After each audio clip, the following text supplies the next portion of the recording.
naa la tey ñi nga xool mbooloo mi yëpp na ngay gis nii ñi ñu jàpp nii ne.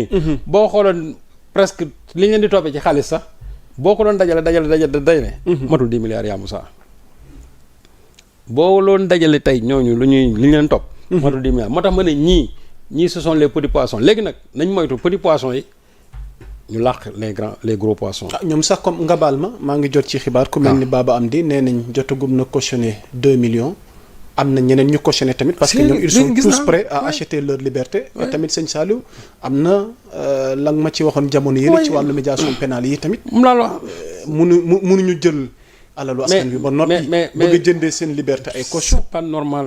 on ne demande pas seen liberté mais li ñu bëgg mooy xaalis c'est pas normal moo mënu ko. man li mu mënoon comprendre mooy. je verse intégralement toute la somme bi nga xam ne ba pare ñu boole ci téye la.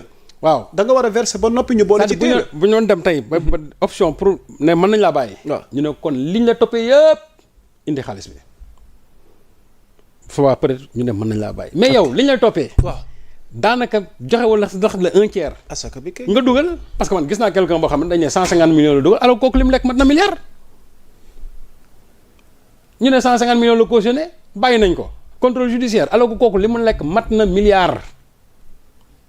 et je pèse bien mes mots gis nga li ma doon wax sànq sur la lenteur de la justice. yaa Moussa lii nga xamante ne nii mooy xew nii. et je sais que ne kaddu Ousmane Sonko gi ça dafa yëngal affaire yi. parce que jour bi mu ko waxee ci ngoon gi la affaire yi commencé. waaw yaa Moussa est-ce que xam nga ne dossier bii nii ba mu pare léegi mat naat. lii nii li ñuy kii nii. li ñu yëngal nii. waaw Covid. depuis avril 2024 procureur général jébbal na ko ministre bi. dossier Covid. dossier bii ñu toppee booy gars yi nii. nee la depuis avril 2024 procureur général bu cour d'appel jébbal na ko ministre bi. depuis boobu laa xool jébbal na ko ministre bi. qu'est-ce qui a expliqué cette lenteur presque pendant 12 mois.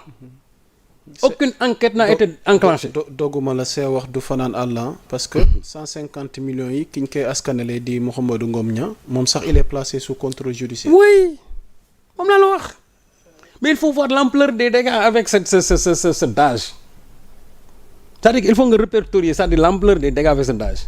il donne 150 millions on le laisse bon man je n'ai rien contre lui mais nag alalu askan bi du lu ñuy foyee. du lu ñuy foyee c'est-à-dire que ñi ba ñuy toog di ko lekk dafa neex te c'est des gens yoo xam ne dama doon daje ñoom ci plateau yi ñu lay toiser ngay wax ñu bëgg a ñu xool ñu bëgg a justifier li ñu def parce que Ngom Niang mi daje na ak moom plateau wax ci xaalis bi ñu lay toiser bëgg a jël am dëgg ci sa kaw pour wan la ne ñoom la ñuy def loolu mooy lu normal tey yaa ngi yaa ngi consigné ay 150 millions war nañ ko bàyyi ak moom. ñoom ñii dégâts yi ñuy def bu fekkee loolu la nañ leen bàyyi xaalis moo gën a man nee naa leen mënuma concevoir lu toll ni 1000 milliards et je te dis que li nga xamante moo dugg ci askan bi tey boo ko doon xayma matul sax presque 300 milliards yu mët. je vais même te donner rek un exemple bu gën a tuuti. allez. avec la direction générale du budget.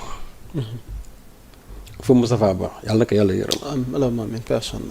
mais quand je dis que au niveau de cette structure là rien que rek laa de je dis rien que pour les sphères ministérielles il y a eu 17 milliards yoo xam ne jusqu'à aujourd'hui personne ne parvient à nous dire où sont passés ces 17 milliards parce que 17 milliards yooyu. soo xoolee li ko indi mooy. xam nga sphère ministère yu jam ñaajo yi dañuy def chaque année dañuy programmer li nga xamante ne dañ ko war a fay ci bor bi. exactement. waaye yow nan lañ mën a ñëwee budget ñu jël xaalis boo xam ne dañ ko dégager pour war a mën a fay bor bi nga ñëwaat encore ci Covid bi nga ne la ñu war a fay encore ci bor bi dama koy génnewaat ci Covid muy double dépense. loo xam ne prévoir nañ ko ci budget bi pour fay ko yow nga génnewaat ko encore ci xaalisu Covid bi waaw mais dama ne. Covid bi lan la am ak les sphères ministérielles.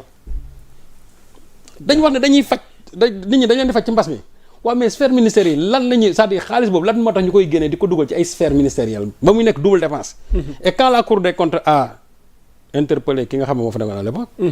sans réponse ñoom lañ bind Cour des comptes sans réponse sans réponse te je dis c'est le même modus operandi a été reconduite ci comment dirais-je ci ministre de la santé parce que ministère de la santé premier xaalis bi nga xam moom lañ leen jox moo doon nekk 52 milliards tu sais combien ñaata lañ def seen compte dépôt yi 44 milliards Cour des comptes daal di laaj ki nga xamante ne moom moo yoroon xaalis bi waaw 8 milliards yi gab bi 8 milliards yi fan lañ dugg bon moom mu ne 8 milliards yooyu bon yeneen service déconcentré yi nga xamante ne moom le ministère de la santé ñoom lañ ko jël jox leen ko mais moom il n'est pas habilité à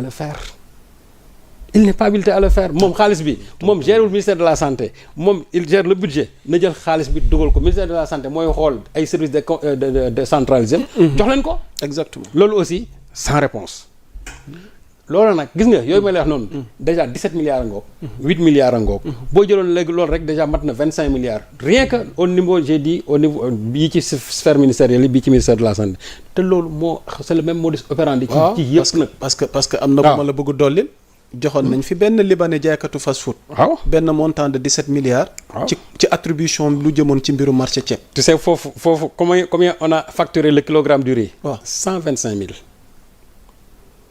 bi ñu ko xaymaa 8000 tonnes yooyu tey boo jëlee xaalis bi ñu ci dugal c'est-à-dire que benn kilo bu nekk mi ngi dikkee état bi 125 000.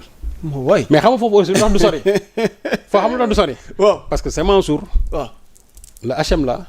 son ami Amadou Sall. et son père. moo tax foofu du ñu fa sori. lu suul coow loolu. ah non lu ko suul foofu lu ko suul mooy mais parce que le fils du président de la République est impliqué c'est un ami du gars.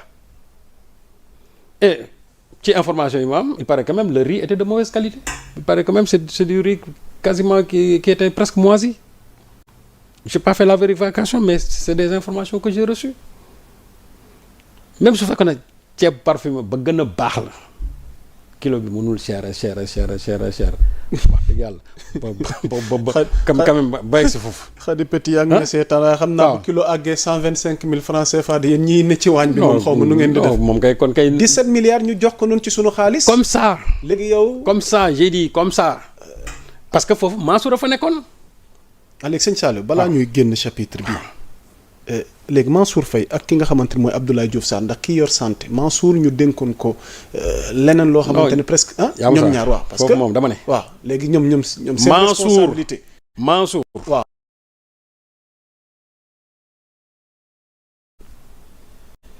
beneen x bi ñuy wax MSAS mooy ministère de la santé waaw Abdoulaye Diouf Sarr la war a nekk ñoom ñëpp seen ministère yi nga xamante ne chaque fois dañ ne x peut-être que ñoom Cour des comptes mënuñu leen désigner ñu ne x mais x boobu buñ ko tey gasee ça renvoie à leur ministre de tutelle donc normalement dans leur kii bi nga xamante ne rapport bi kii def procureur général jëbal ko ministre bi les 10 ministères yi nga xamante dañ leen a ciblé ñoom ñëpp dañ leen a war a woo ces ministres là mais nag man fi nga xamante foofu la dul ànd la direction générale du budget kenn du ko bàyyi parce que direction générale du budget xaalis bi yëpp foofu la jaar direction générale du budget xaalis bi yëpp fa la jaar même aujourd'hui ki nga xamante ne moo ko yoroon tey new fa jóge na fi mais y a nécessité d'enquête quand même si xaalis boobu fu mu dugg